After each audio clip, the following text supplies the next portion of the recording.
आ जाएंगे सभी साथी क्लास में। नमस्कार, जय हिंद। हमें उम्मीद है, आशा है कि आप सभी लोग अच्छे होंगे और अपनी तैयारी अच्छे से कर रहे होंगे। चलिए आज के सेशन को हम स्टार्ट करते हैं। जितने भी आपके भाई बंधु हैं सबको क्लास में जोड़ लीजिए जल्द से जल्द। तो पिछले सेशन की यदि बात करी जाए साथियों, तो पिछले सेशन में हम लोग बात कर चुके हैं, हम लोग राज्य की उत्पत्ति के सिद्धांत देख रहे हैं। तो राज्य की उत्पत्ति के 5 सिद्धांत और हम लोग 3 सिद्धांत देख चुके हैं। पहला हम देख चुके हैं राज्य की उत्पत्ति का दैवीय सिद्धांत। दूसरा हम देख चुके हैं युद्ध का सिद्धांत या विशक्ति का सिद्धांत। तीसरा हम लोगों ने देखा परिवार का सिद्धांत, उसमें हमने पितृसत्तात्मक समाज और मातृसत्तात्मक समाज भी देखा। ठीक है। और आज का जो सेशन रहने वाला है हमारा, वो रहेगा आज राज्य की उत्पत्ति का सामाजिक समझौते का सिद्धांत। कौन सा? राज्य की उत्पत्ति का सामाजिक समझौते का सिद्धांत आज रहने वाला है।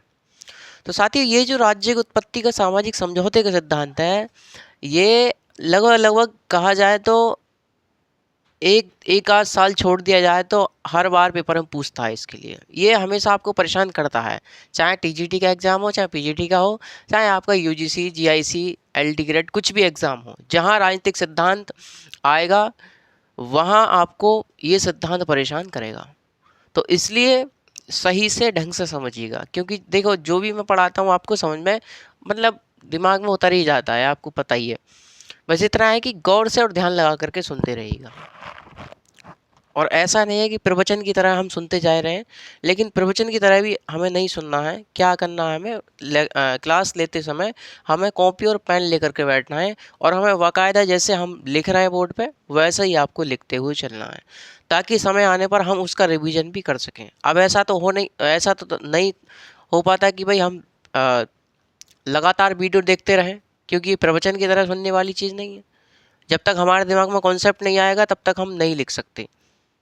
चलो मान के चलो ऑब्जेक्टिव एग्जाम हो रहा है, यदि डिस्क्रिप्टिव होने लगा तो फिर तो दिक्कत आएगी ना। तो इसलिए हमें चीज़ को समझना है, टॉपिक को हमें समझना है। समझ गए, समझ लो, आप लिख दोगे। ठीक है। और बार बार इसको लिख करके देखिएगा, बार बार समझने के बाद उसको लिख करके देखें, उसके बाद आप प्रैक्टिस सेशन लगाएं, क्योंकि समय आने पर हम प्रैक्टिस सेशन भी लेकर के आएंगे। बिल्कुल धैर्यपूर्वक बैठे रहिएगा और साथियों तैयारी करते रहिएगा। चलिए टॉपिक डाल दीजिए आज का, राज्य की उत्पत्ति का सामाजिक समझौते का सिद्धांत। राज्य की उत्पत्ति का, राज्य की उत्पत्ति का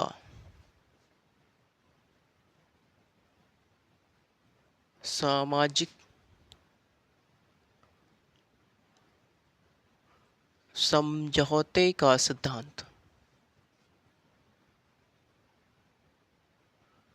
सामाजिक समझौते का सिद्धांत, ये आज हम लोगों को देखना है। साथियों, ये जो राज्य की उत्पत्ति का सामाजिक समझौते का सिद्धांत है, ये सिद्धांत उदारवाद की देन मानी जाती है। ये सिद्धांत किसकी देन मानी जाती है? तो उदारवादी विचारधारा की देन माना जाता है राज्य की उत्पत्ति का सामाजिक समझौते का सिद्धांत। ठीक है। ये जो सिद्धांत है, यह दैवीय उत्पत्ति के सिद्धांत की प्रतिक्रिया स्वरूप अस्तित्व में आया। साथियों, मैं आपको बताना चाहता हूँ कि जो राज्य की उत्पत्ति का दैवीय सिद्धांत था, उस दैवीय सिद्धांत की प्रतिक्रिया स्वरूप अस्तित्व में आया। मतलब प्रतिक्रिया मतलब विरोध स्वरूप अस्तित्व में आया। जहां आपका दैवीय उत्पत्ति का सिद्धांत मानता है कि जो राजा या जो राज्य है वो किसके द्वारा बनाया गया? वो ईश्वर के द्वारा बनाया गया है, अर्थात ईश्वर द्वारा कृत है। कौन? राजा या राज्य। मानव कृत नहीं है। कौन मानता है? तो आपका दैवीय उत्पत्ति का सिद्धांत मानता है। हम लोग तुलना करके पढ़ेंगे तो हमारे समझ में अच्छा आ जाएगा।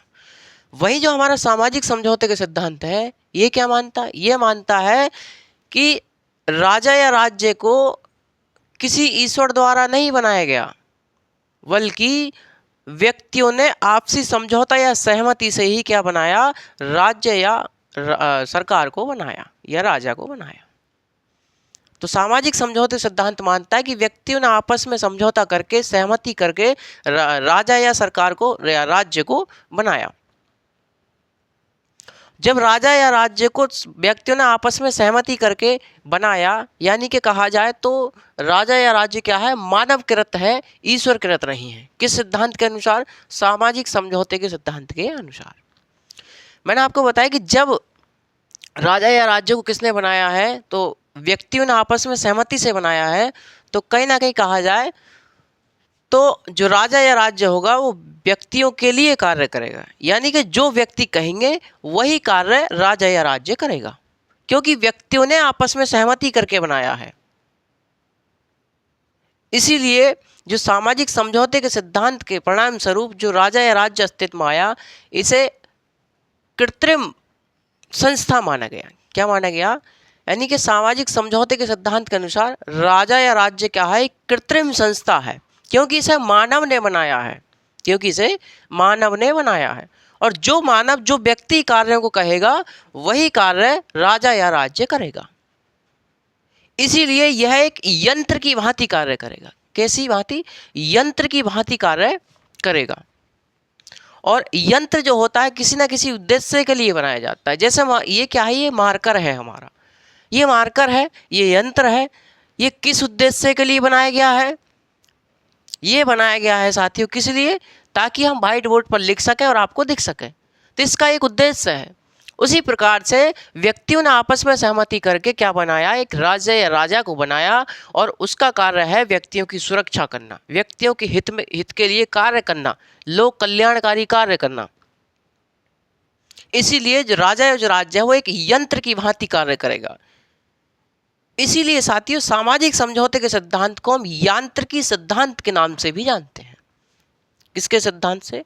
यांत्रिकी सिद्धांत के नाम से भी जानते हैं। मैंने आपको बताया कि सामाजिक समझौते के सिद्धांत के अनुसार राजा या राज्य क्या है, कृत्रिम संस्था है। वहीं दैवीय उत्पत्ति के सिद्धांत के अनुसार राजा या राज्य क्या है, हमारी एक प्राकृतिक संस्था है। क्यों? क्योंकि इसे ईश्वर ने बनाया, प्रकृति ने बनाया है। ये मानता है दैवीय उत्पत्ति का सिद्धांत। ठीक है, तो हम थोड़ा सा साथियों लिखने का प्रयास करते हैं, क्योंकि देखिए हम जैसे जैसे लिखते चलेंगे वैसे वैसे हम समझते चलेंगे। चलिए देखते हैं, लिखिए। सामाजिक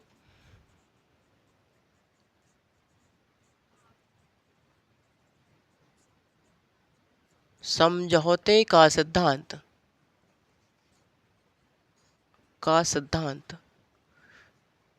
उदारवादी विचारधारा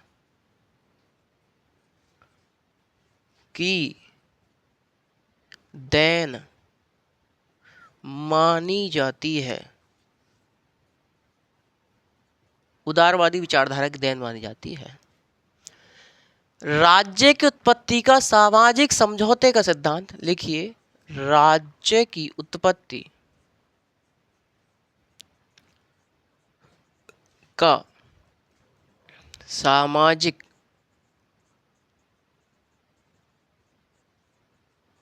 समझौते का सिद्धांत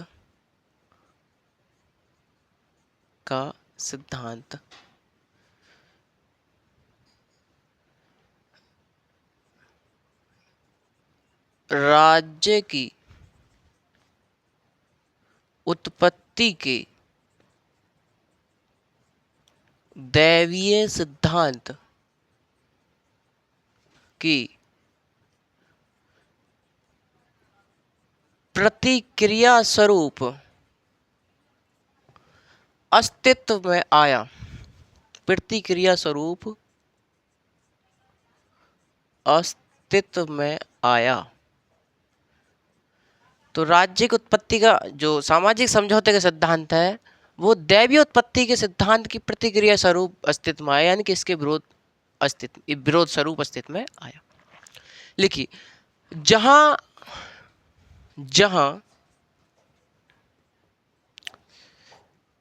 दैवीय उत्पत्ति का सिद्धांत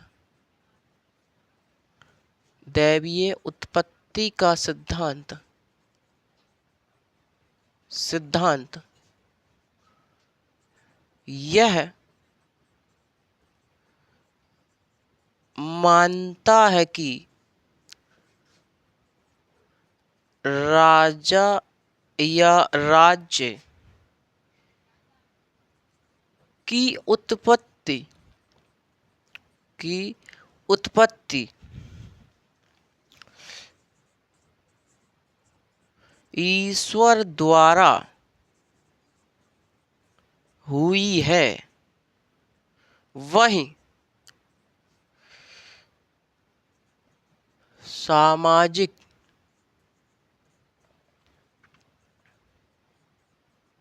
समझौते का सिद्धांत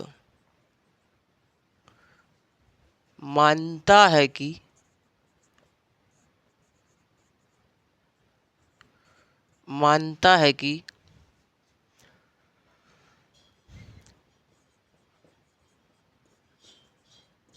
राजा या राज्य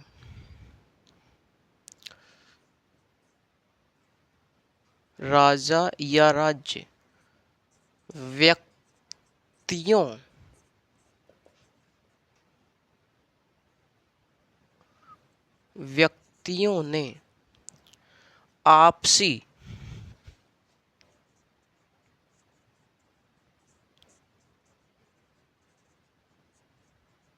समझौते से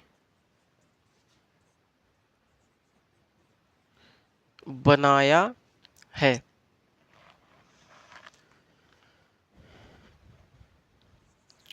इसीलिए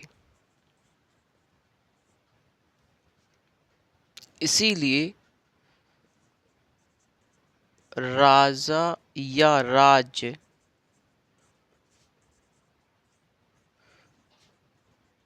वही कार्य करेगा जो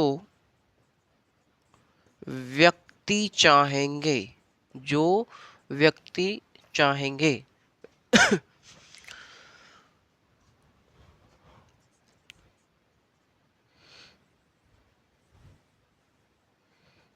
जहां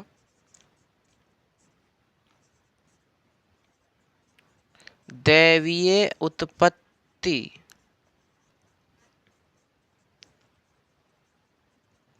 का सिद्धांत प्राकृतिक है, वहीं सामाजिक समझौते का सिद्धांत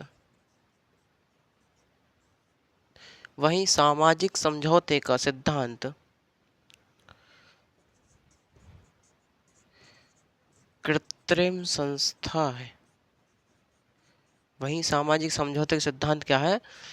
कृत्रिम संस्था है। और यह एक यंत्र की भांति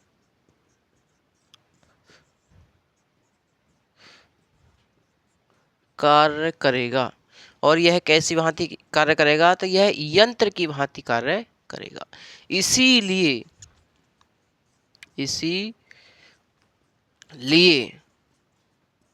इस सिद्धांत को यांत्रिकी सिद्धांत के नाम से जाना जाता है। यांत्रिकी सिद्धांत के नाम से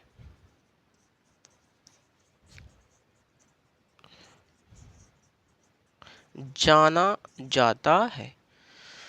तो मैंने आपको बताने का प्रयास किया साथियों कि ये जो राज्य की उत्पत्ति का जो सामाजिक समझौते का सिद्धांत है, ये क्या है? ये उदारवाद की देन मानी जाती है। यह उदारवादी विचारधारा की देन माना जाता है।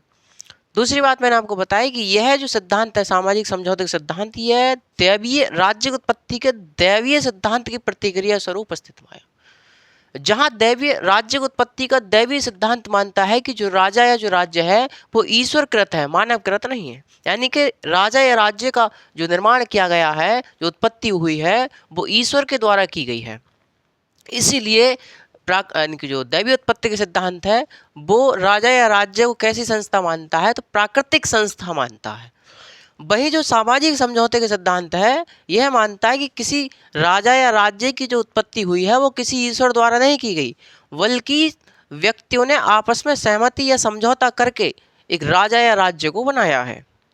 जब व्यक्तियों ने आपस में सहमति या समझौता करके क्या बनाया है, राजा या राज्य को बनाया है, तो वह व्यक्ति जो चाहेंगे वही कार्य करेगा, जो व्यक्ति चाहेंगे वही कार्य करेगा। यानी कि वह एक यंत्र की भांति कार्य करेगा। किसकी भांति? यंत्र की भांति कार्य करेगा। यंत्र कैसा कार्य करता है? जिस प्रकार से व्यक्ति चाहता है उसी प्रकार से यंत्र भी कार्य करता है। सामाजिक समझौते का सिद्धांत राज्य को कैसी संस्था मानता है, तो कृत्रिम संस्था के रूप में स्वीकार करता है। एक साथी चित्र बनाइएगा जैसा मैं आपको बता रहा हूं, ठीक है। एक चित्र बनाइएगा सामाजिक समझौते का सिद्धांत। देखिए, सामाजिक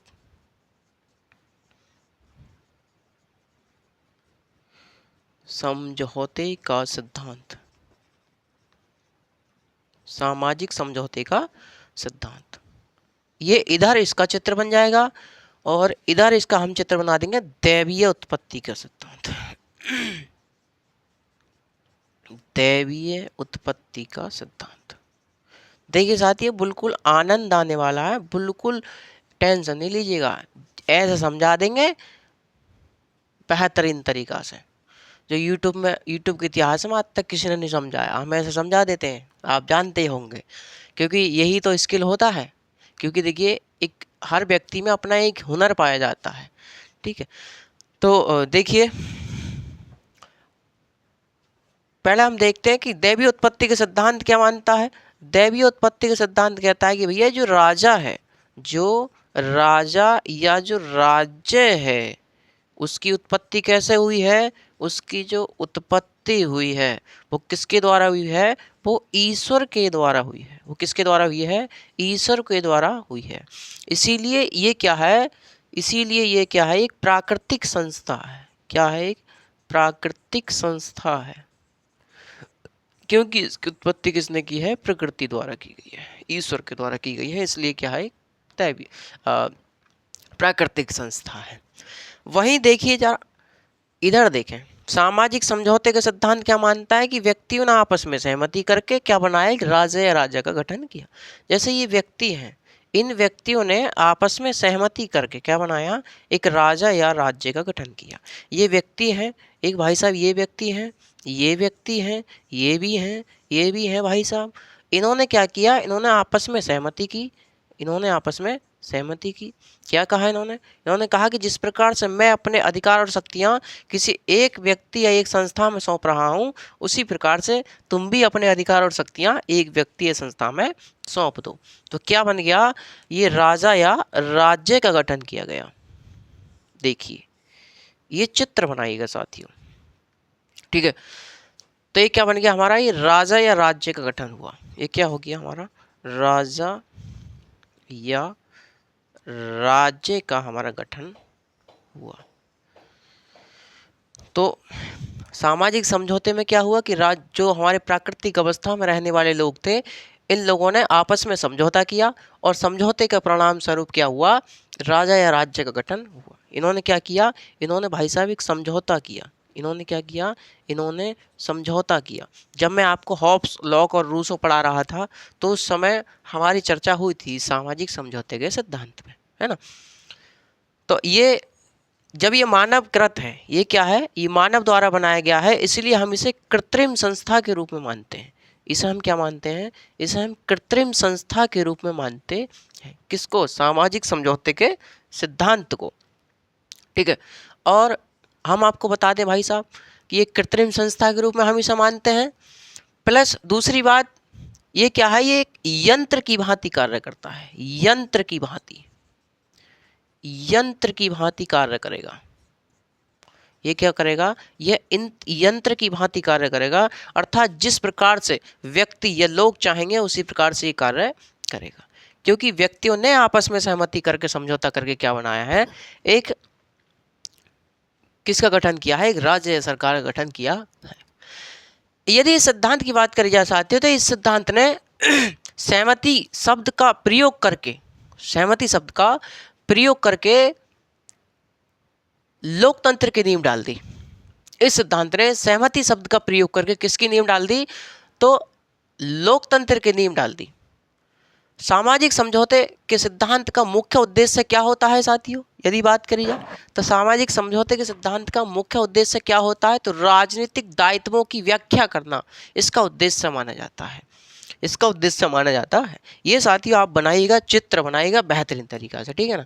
उसके बाद हम लोग बात करते हैं आगे, है ना। स्क्रीनशॉट ले लीजिएगा, चाहे कुछ भी करिए आप। चलिए आगे लिखना स्टार्ट कीजिए।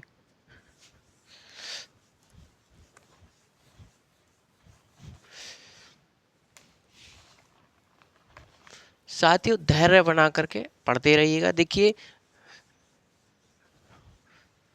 ये जो सिचुएशन हमारी और आपकी चल रही है, क्या है कि हम लोग एक संघर्ष के रास्ते पर चल रहे हैं। हम पढ़ा रहे हैं, आप पढ़ते रहिएगा, बिल्कुल दिमाग में क्या है कि हौस पौस नहीं होना, हमें ये नहीं देखना है कि ये सिद्धांत इतना है इतना है, बेटा कुछ भी नहीं है। हम आपको बता दें कि जब आप किताब पढ़ेंगे तो किताब में क्या होता है कि झुआ सा होता है, 3-3 4-4 पेज में एक एक सिद्धांत दे रखा होता है, लेकिन हमको पता नहीं चल पाती भाई साहब मेन बात कौन सी इसमें, समझे। हमको ये पता नहीं चल पाती कि भाई साहब मेन बात कौन सी थी इसमें, कैसे समझा जाए इसको, क्योंकि हमें क्या होता है एक डायरेक्शन नहीं मिल पाता किसी तरीका से। चलिए तो मैं आपको बता रहा था कि इस सिद्धांत ने, लिखिए आगे, इस सिद्धांत ने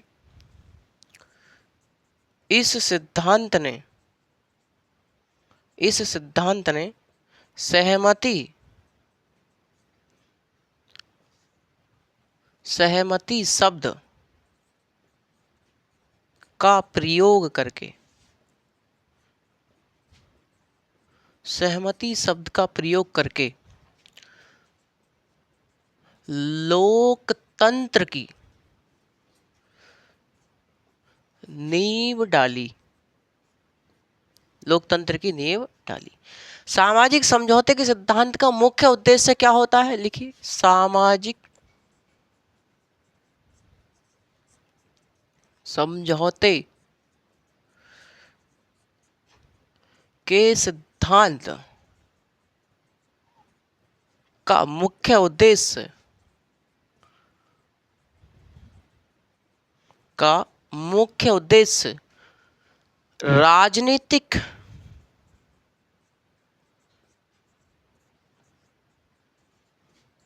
राजनीतिक दायित्वों की व्याख्या करना होता है। तो सामाजिक समझौते के सिद्धांत का मुख्य उद्देश्य क्या होता है कि राजनीतिक दायित्वों की व्याख्या करना होता है। ये जो सामाजिक समझौते का सिद्धांत है, यह 17वीं और 18वीं शताब्दी में अपने चरम सीमा पर था। मैंने आपको बताया कि ये जो सामाजिक समझौते का सिद्धांत है, यह 17वीं और 18वीं शताब्दी में अपनी चरम सीमा पर था। यह सिद्धांत फ्रांसीसी क्रांति के समय अपने चरम सीमा पर था, और जैसे ही फ्रांसीसी क्रांति हुई और फ्रांसीसी क्रांति के पश्चात इस सिद्धांत में गिरावट आई साथी, इस सिद्धांत में गिरावट देखने को मिली, और इस सिद्धांत का जो स्थान था वो विकासवादी सिद्धांत ने ले लिया, जो हम अगला सिद्धांत पढ़ेंगे। तो मैंने आपको बताने का प्रयास किया कि जो सामाजिक समझौते के सिद्धांत है, यह 17वीं और 18वीं शताब्दी में अपनी चरम सीमा पर था। यानी कि फ्रांसीसी क्रांति के समय यह सिद्धांत अपनी चरम सीमा पर था, और फ्रांसीसी क्रांति के पश्चात इस सिद्धांत में गिरावट देखने को मिली। हमें इस सिद्धांत में क्या देखने को मिली, गिरावट देखने को मिली। और इस सिद्धांत का जो स्थान था वो विकासवादी सिद्धांत ने ले लिया। किसने ले लिया? इस सिद्धांत का जो अपना स्थान था वो किसने ले लिया? तो विकासवादी सिद्धांत ने ले लिया। आगे हम लोग देखेंगे। ठीक है, लिखने का प्रयास कीजिए। सामाजिक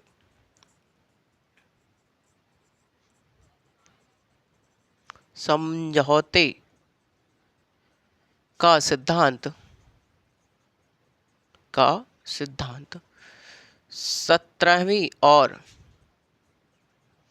18वीं शताब्दी में अपनी चरम सीमा पर था, अर्थात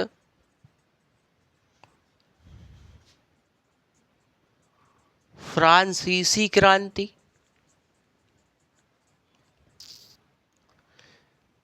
के समय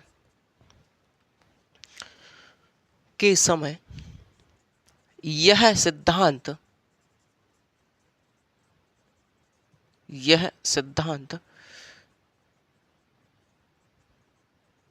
अपनी चरम सीमा पर था। फ्रांसीसी क्रांति के पश्चात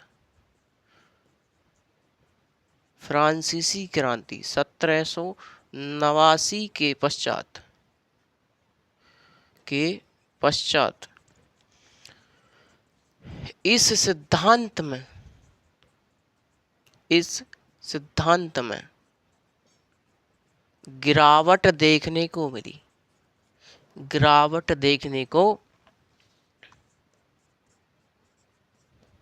मिली और इस सिद्धांत का स्थान विकासवादी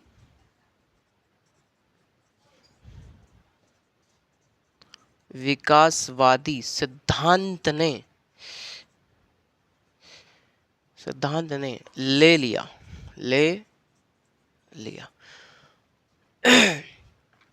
तो फ्रांसीसी क्रांति के पश्चात इस सिद्धांत में गिरावट देखने को मिली और क्या ले लिया, इसका स्थान किसने ले लिया, तो विकासवादी सिद्धांत ने ले लिया। इतनी बात आपको समझ में आई होगी। फ्रांसीसी क्रांति 1789 और अमेरिकी क्रांति 1776, ये दोनों क्रांतियां सामाजिक समझौते की क्या मानी जाती है, प्रेरणा स्रोत मानी जाती है। लिखिए साथियों, अमेरिकी क्रांति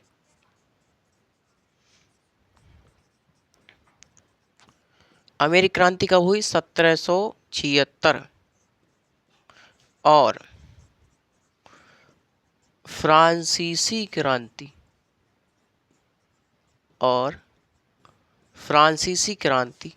1789। इस सिद्धांत की, यानी कि कौन सा सिद्धांत, सामाजिक समझौते का सिद्धांत, इस सिद्धांत की प्रेरणा स्रोत मानी जाती है। प्रेरणा स्रोत मानी जाती है। इस सिद्धांत का एक उदाहरण है, क्या है, एक साथियों हुआ था मैफ्लावर पैक्ट।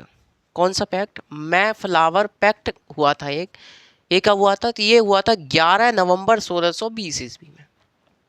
11 नवंबर 1620 ईस्वी में मैफ्लावर पैक्ट हुआ था। ये क्वेश्चन पूछा गया कि मैफ्लावर पैक्ट कब हुआ, तो 11 नवंबर 1620 ईस्वी में यह हुआ।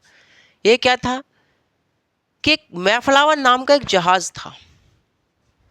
क्या था साथियों, मैफ्लावर नाम का एक जहाज था जो इंग्लैंड से कहाँ जा रहा था, अमेरिका की ओर जा रहा था।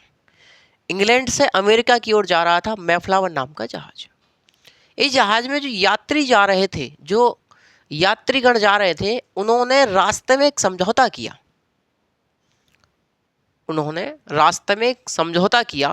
और उसी समझौते को किस नाम से जाना जाता है, मैफ्लावर पैक्ट के नाम से जाना जाता है। ठीक है, लिखिएगा,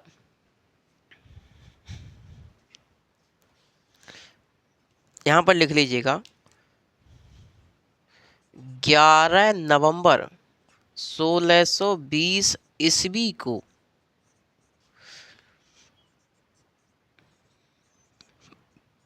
मैफ्लावर पैक्ट हुआ। मैफ्लावर पैक्ट हुआ। मैफ्लावर क्या था? मैफ्लावर नाम का भाई साहब एक जहाज था। ये जहाज कहाँ जा रहा था? ये जहाज इंग्लैंड से जा रहा था। इंग्लैंड से जा रहा था। कहाँ जा रहा था? ये अमेरिका जा रहा था। कहाँ जा रहा था भाई साहब? ये अमेरिका जा रहा था। और बीच में जो इसके यात्री थे उन्होंने एक क्या किया? समझौता किया। क्या किया? उन्होंने एक समझौता किया और यही समझौता क्या कहलाया? मैफ्लावर पैक्ट के नाम से जाना गया। इतनी बात आपको समझ में आ गई होगी। ये जो सामाजिक समझौते के सिद्धांत है इसका समर्थन यूरोपीय परंपरा और भारतीय परंपरा दोनों में किया गया है। इस सिद्धांत का जो समर्थन किया गया है वो यूरोपीय परंपरा और भारतीय परंपरा दोनों में ही किया गया है। जरा इसे रफ कीजिए क्योंकि फिर दिक्कत हो जाएगी आपको।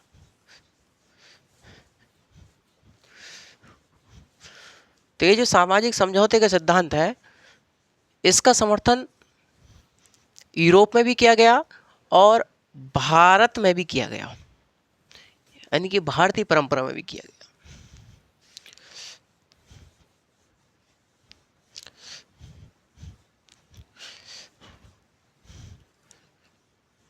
चलिए,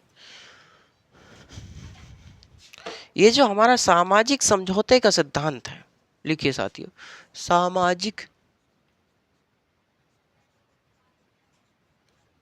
समझौते का सिद्धांत का जो सिद्धांत है इसका भाई साहब जो समर्थन किया, जो इसका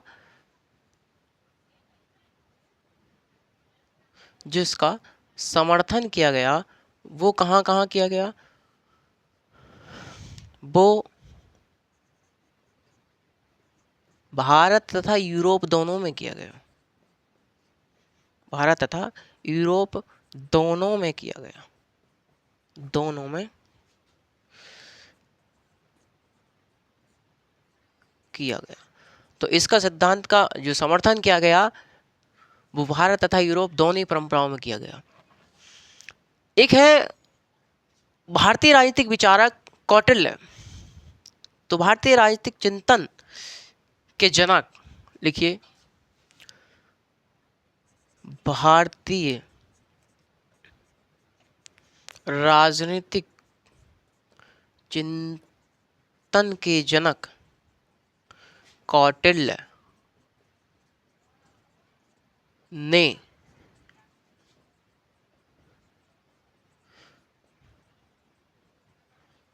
सामाजिक समझौते के सिद्धांत का समर्थन किया। तो मैंने आपको बताया साथियों कि भारतीय राजनीतिक चिंतन के जो जनक हैं कौन है? कौटिल्य। इनकी पुस्तक क्या है? अर्थशास्त्र। यह राजनीति और लोक प्रशासन पर लिखी गई सर्वोत्तम पुस्तक है। कौन सी? अर्थशास्त्र। तो भारतीय राजनीतिक चिंतन के जनक कौटिल्य ने क्या किया है? सामाजिक समझौते के सिद्धांत का समर्थन किया है। उन्होंने अपनी पुस्तक कौन सी? अर्थशास्त्र। उन्होंने अपनी पुस्तक अर्थशास्त्र में क्या लिखा? इन्होंने लिखा कि राजा और प्रजा के बीच एक समझौता हुआ। राजा और प्रजा के बीच क्या हुआ? एक समझौता हुआ। इस समझौते के परिणाम स्वरूप जो कृषि में लगी जनता है, जो कृषि में लगी जनता है वह अपनी उपज का 1/6 भाग राजा को कर के रूप में देगी। राजा को कर के रूप में देगी। वही व्यापार में लगी जो जनता है, वह अपने लाभ का 1/10 भाग किसको देगी? राजा को कर के रूप में देगी।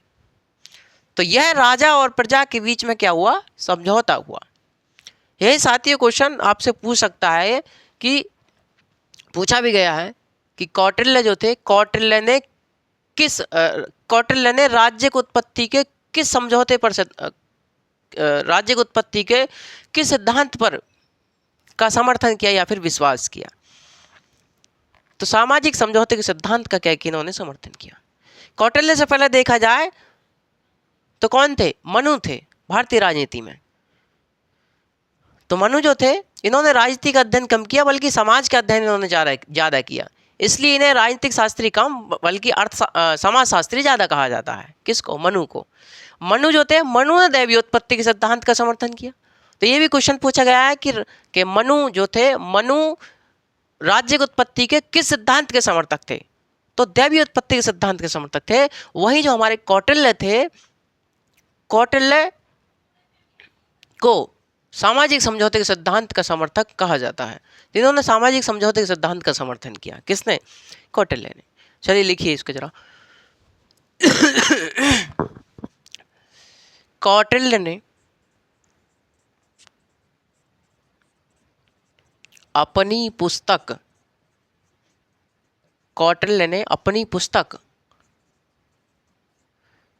अर्थशास्त्र, कौटिल्य की पुस्तक अर्थशास्त्र में इन्होंने बताया कि राजा एवं प्रजा के बीच एक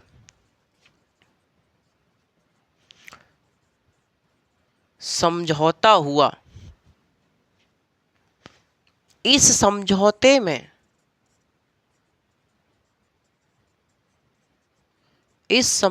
में कहा गया कि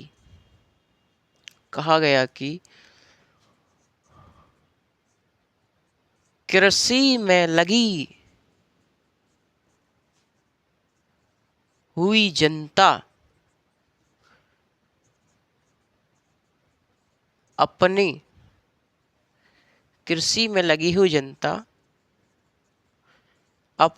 उपज का 1/6 भाग राजा को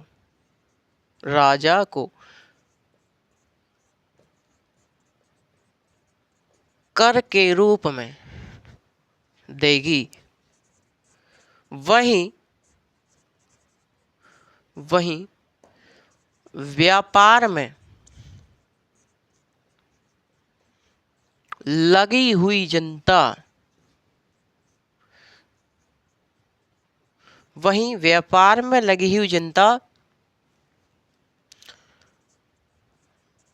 अपने लाभ का 1/10 भाग राजा को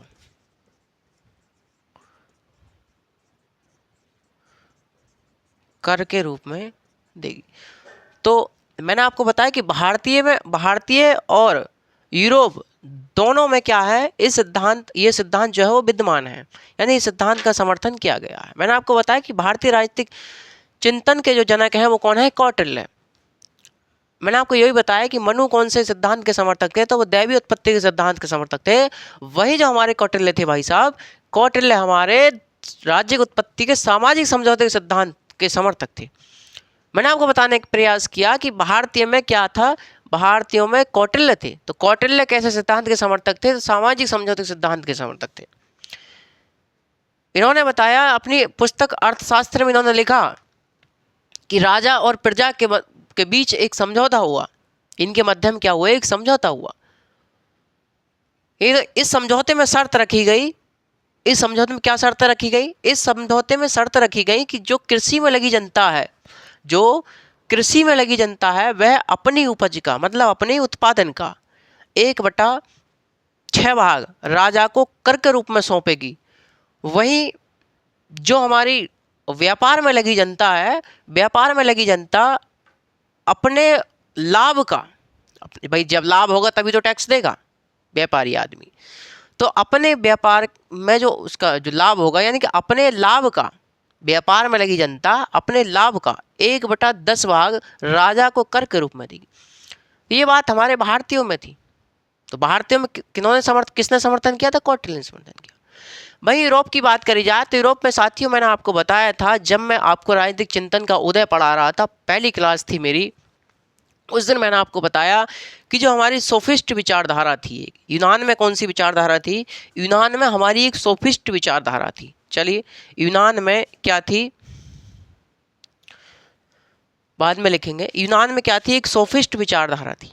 जो जो जो हमारी सोफिस्ट विचारधारा थी, ये विचारधारा कैसी थी, इस विचारधारा ने भी राज्य की उत्पत्ति के सामाजिक समझौते के सिद्धांत पर विश्वास किया। क्योंकि ये जो विचारधारा थी, ये विचारधारा व्यक्ति को क्या मानती थी, व्यक्ति को साध्य मानती थी, और वहीं राज्य को क्या मानती थी, राज्य को साधन के रूप में स्वीकार करती थी। इसीलिए इसको व्यक्तिवादी विचारधारा भी कहा गया, इसलिए इसको व्यक्तिवादी विचारधारा भी कहा गया। तो जो सोफिस्ट हुआ करते थे हमारे, सोफिस्ट व्यक्तिवादी विचारधारा के समर्थक थे। सोफिस्ट कैसे थे, सोफिस्ट व्यक्तिवादी हुआ करते थे, और ये राज्य की उत्पत्ति के सामाजिक समझौते के ऊपर विश्वास किया करते थे। सोफिस्ट कौन थे, मैंने आपको बताया था उस समय कि सोफिस्ट कौन थे। तो सोफिस्ट एक ऐसी विचारधारा थी जो शिक्षा तो देती थी, लेकिन शिक्षा के बदले धन लेते थे। यानी कि सोफिस्ट एक विद्वान शिक्षक थे। सोफिस्ट कौन होते हैं, सोफिस्ट एक विद्वान शिक्षक होता है। ये ऐसा शिक्षक होता है जो शिक्षा तो देता है, लेकिन शिक्षा के बदले में धन भी लेता है। समझ पा रहे होंगे मेरी बात आप। तो सोफिस्ट यूनान में कौन थे, यूनान में सोफिस्ट थे। सोफिस्ट भी कैसे, किस सिद्धांत के समर्थक थे, सामाजिक समझौते के सिद्धांत के समर्थक थे। चलिए लिखिए, यूनान में सोफिस्ट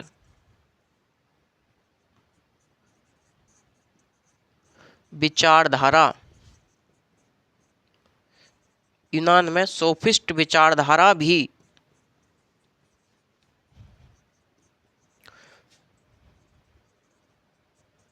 सामाजिक समझौते के सिद्धांत, विचारधारा ने भी सामाजिक समझौते के सिद्धांत का समर्थन किया, का समर्थन किया। ये जो हमारे सोफिस्ट थे, ये लिखिए, सोफिस्ट, सोफिस्ट, सोफिस्ट व्यक्ति को साध्य तथा राज्य को साधन मानते थे, साधन मानते थे। तो इन्होंने व्यक्ति को क्या माना, व्यक्ति को साध्य माना, और राज्य को क्या माना भैया, राज्य को साधन के रूप में स्वीकार किया। किसने, सोफिस्टों ने। इसलिए इन्हें क्या कहा गया, सोफिस्टों को, इसीलिए इन्हें क्या कहा गया, व्यक्तिवादी कहा गया। लिखिए, इसीलिए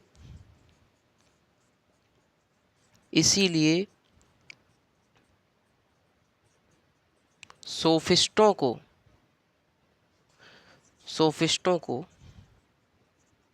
व्यक्तिवादी कहा गया, व्यक्तिवादी कहा गया, क्योंकि इन्होंने व्यक्ति को क्या माना, साध्य माना, और राज्य को साधन के रूप में स्वीकार किया। अर्थात जो सोफिस्ट है वो व्यक्तिवादी थे, व्यक्ति के अधिकार, व्यक्ति की स्वतंत्रता, यानी व्यक्ति को ज़्यादा महत्व देते थे, व्यक्ति को ज़्यादा महत्व देते थे। इतनी बात आपको समझ में आई होगी।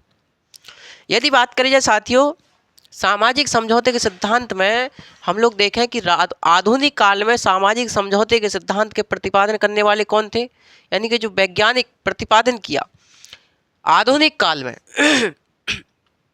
तो सामाजिक समझौते का आधुनिक काल में, लिखिए,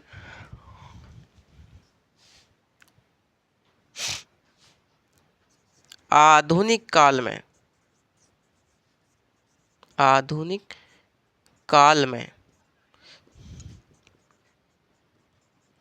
सामाजिक समझौते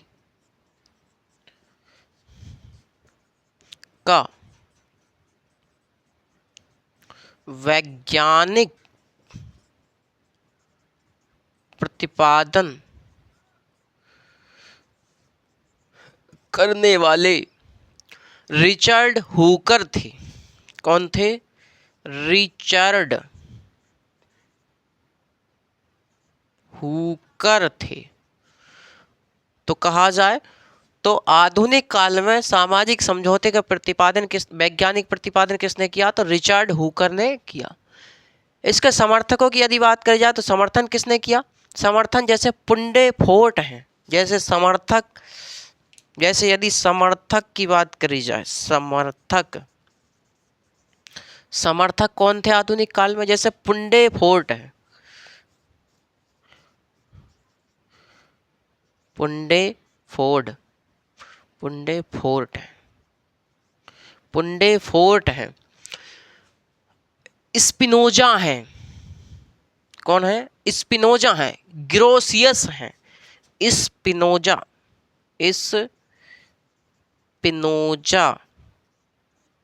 ग्रोसियस हैं। तो मैंने आपको बताया कि आधुनिक काल में इसका वैज्ञानिक प्रतिपादन किसने किया? तो रिचर्ड हुकर ने किया। इसके समर्थक कौन है आधुनिक काल में? तो पुंडे फोर्ट, स्पिनोजा, ग्रोसियस। इनके क्या कहा जाता है? सामाजिक समझौते के सिद्धांत का समर्थक के रूप में ये जाने जाते हैं साथियों। ये बात आपको समझ में आई। सामाजिक समझौते का सिद्धांत का जो स्पष्ट रूप से जो प्रतिपादन करने वाले थे वो हॉब्स, लॉक, रूसो थे। यदि देखी जाए तो सामाजिक समझौते के सिद्धांत का स्पष्ट रूप से जो प्रतिपादन किया, स्पष्ट रूप से प्रतिपादन करने वाले कौन थे? तो हॉब्स, लॉक, रूसो थे। हॉब्स, लॉक, रूसो के नाम से ही सामाजिक समझौते के सिद्धांत को जाना जाता है। यानी कि इन्हीं तीनों के नाम से इस सिद्धांत को जाना जाता है। मैंने आपको पढ़ाया था जब मैं राजनीतिक विचारधारा पढ़ा रहा था उस समय कि हॉब्स का सामाजिक समझौते के सिद्धांत, लॉक का सामाजिक समझौते के सिद्धांत और रूसो का सामाजिक समझौते के सिद्धांत, ये मैंने आपको बताया था। हॉब्स, लॉक, रूसो ने इस सिद्धांत का क्या किया? स्पष्ट रूप से प्रतिपादन किया। लिखिए, यहां पर लिख लीजिए साथियों, सामाजिक समझौते का स्पष्ट रूप से प्रतिपादन किसने किया?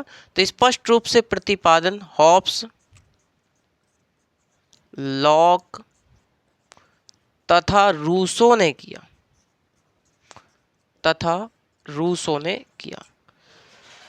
इस सिद्धांत को लिखिए, इस सिद्धांत को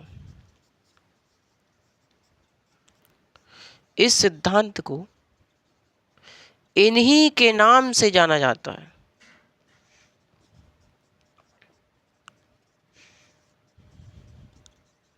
इस सिद्धांत को किसके नाम से जाना जाता है? यानी कि हॉब्स, लॉक, रूसो के नाम से ही इस सिद्धांत को जाना जाता है। एक थे हमारे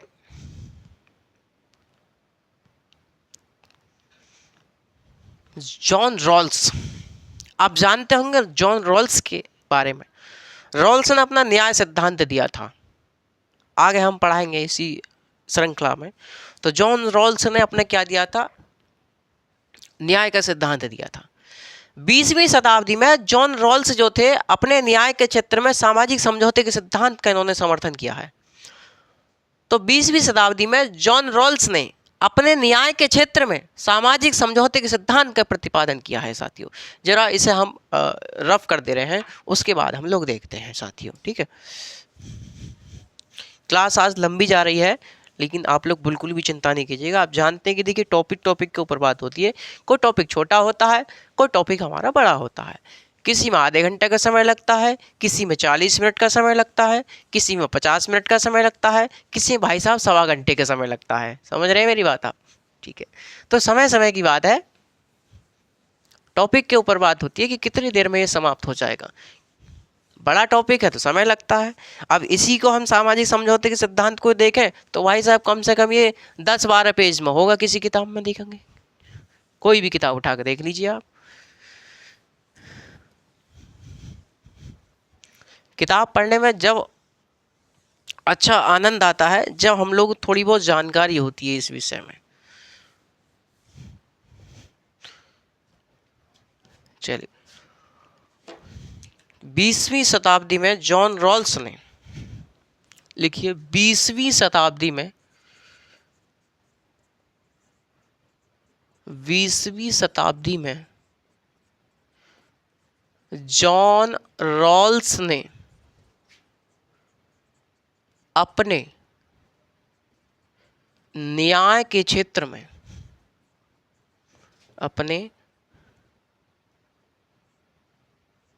अपने न्याय के क्षेत्र में सामाजिक समझौते के सिद्धांत का प्रतिपादन किया,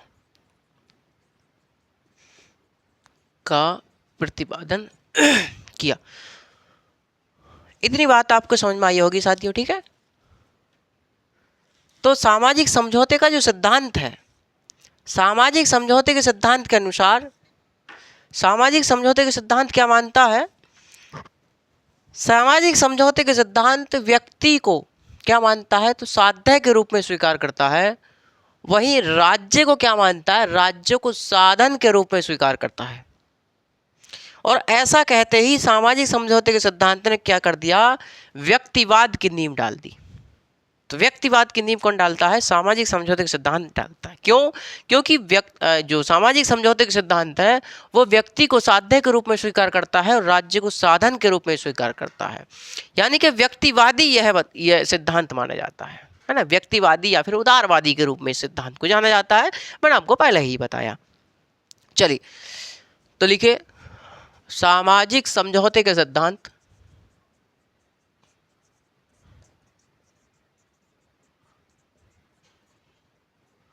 सामाजिक समझौते का सिद्धांत, सामाजिक समझौते का सिद्धांत व्यक्ति को क्या मानता है? व्यक्ति को साध्य तथा राज्य को साधन के रूप में स्वीकार करता है। तो व्यक्ति को क्या मानता है? व्यक्ति को साध्य तथा राज्य को साधन के रूप में स्वीकार करता है।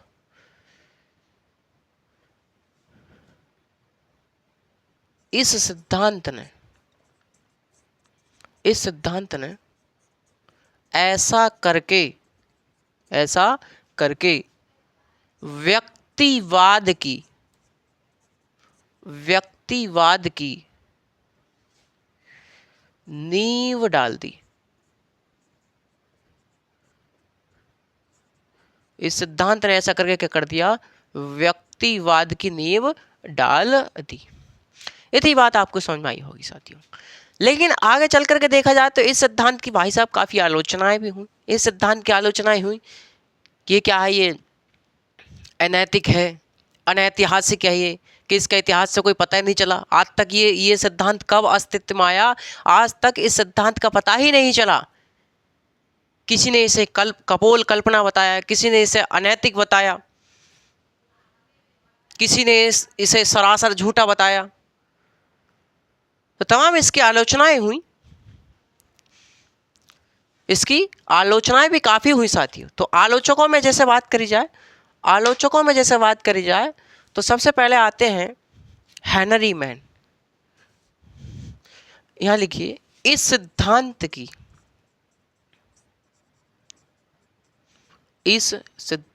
की आगे चलकर आलोचनाएं हुई। जैसे आलोचकों में यदि बात करी जाए, आलोचकों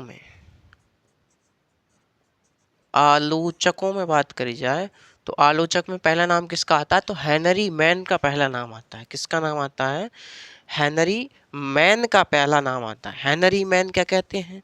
जैसे भाई साहब हेनरी मैन है, कौन है? हेनरी मैन है। हेनरी मैन ने इस सिद्धांत क्या बताया? अनैतिक बताया। क्या बताया? सॉरी, अनैतिहासिक बताया। अनैतिहासिक,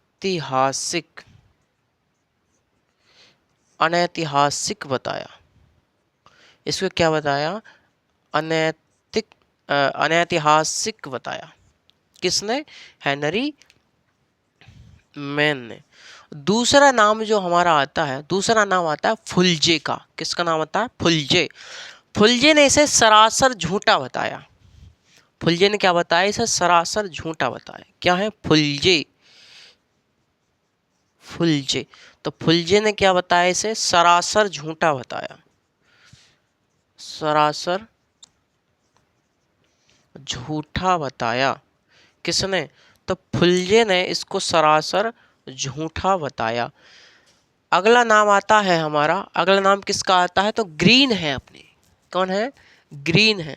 ग्रीन ने इसे कपोल कल्पना के रूप में स्वीकार किया। देखिए, ग्रीन है अगले। अगले कौन है भाई साहब? ग्रीन है। तो ग्रीन ने इसे क्या बताया?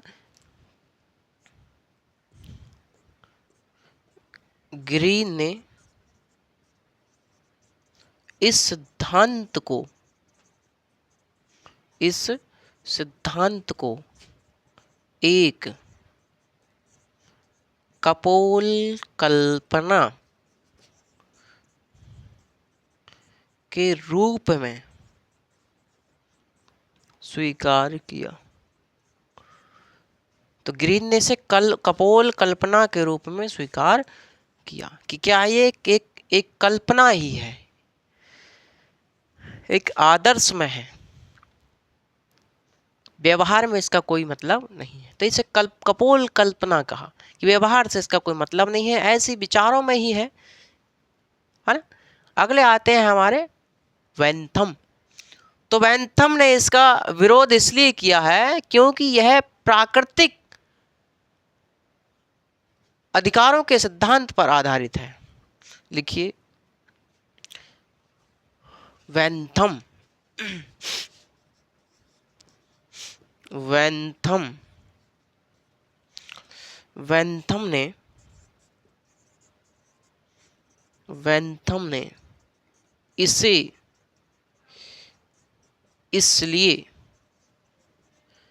अस्वीकार किया है क्योंकि यह सिद्धांत प्राकृतिक, प्राकृतिक अधिकारों के सिद्धांत पर आधारित है, पर आधारित है। तो वेंथम ने इसे क्यों अस्वीकार किया है? क्योंकि यह प्राकृतिक सिद्धांतों के अधिकार पर आधारित है। और वेंथम जो थे भाई साहब, वेंथम के लिए प्राकृतिक नाम से चिढ़ थी, इसलिए उन्होंने कृत्रिम कानूनों का भी समर्थन किया है आगे चल करके। जब बेंथम का मैं आपको पढ़ा रहा था, विचार बेंथम के, उससे मैं आपको बता रहा था। ठीक है, तो साथियों, आज का जो टॉपिक था हमारा यही था, सामाजिक समझौते का सिद्धांत। अब सामाजिक समझौते के सिद्धांत हमारा पूरा हो चुका है। नेक्स्ट सेशन हम लेकर के आएंगे इसका राज्य की उत्पत्ति का विकासवादी सिद्धांत, क्रमिक सिद्धांत, या फिर इसे हम वैज्ञानिक सिद्धांत या ऐतिहासिक सिद्धांत के नाम से भी जानते हैं। ठीक है, इसका हम लोग देखते हुए चलेंगे। इसमें बेहतरीन से बेहतरीन हमारे जो कथन हैं, जो विचारकों द्वारा कहे गए हैं, उन्हें हम देखते हुए चलेंगे, है ना। तो जब तक के लिए धन्यवाद, और बने रहिएगा अपने परिवार के साथ। साथियों, आपका ही परिवार है। तो मिलते हैं नेक्स्ट सेशन में साथियों। जितने भी साथी भाई बंधु हमारे जुड़े हुए हैं, उनके लिए बहुत बहुत धन्यवाद। नमस्कार।